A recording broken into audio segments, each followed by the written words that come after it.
कुछ दिन पहले ही गीत बड़ा चर्चा में रहल। सज धज के मेकअप करके सुपरी लगा देलू,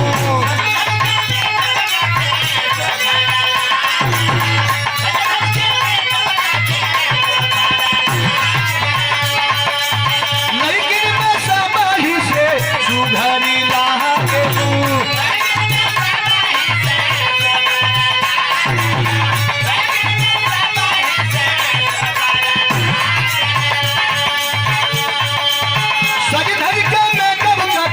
सुधरी लाहा गेलू, लेकिन मैं सबही से सुपरी लाहा गेलू।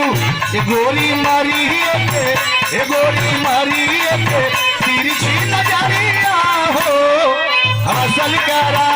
ए गोरी सही कर जा के भितरिया हो फसल करा।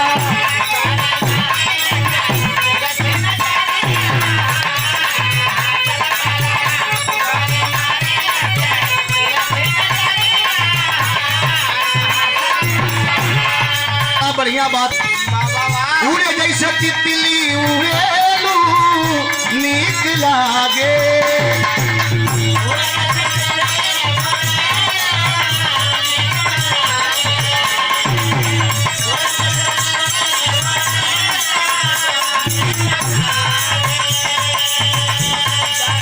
जाने आई जब बोलेलू भाग जागे।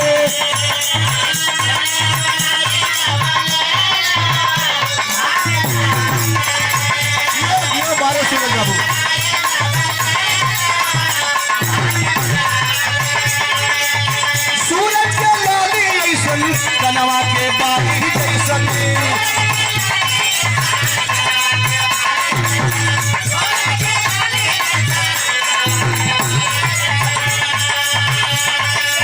लचके कमर तोहर फुलवा के डाली जैसन।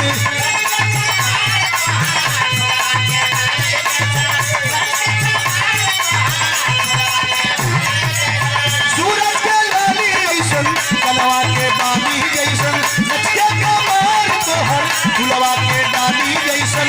ये गोरी लहे लहे, गोरी लहे लहे चढ़ेला भितरिया हो फसल करा। गोरी सही कर जा भितरिया हो फसल करा।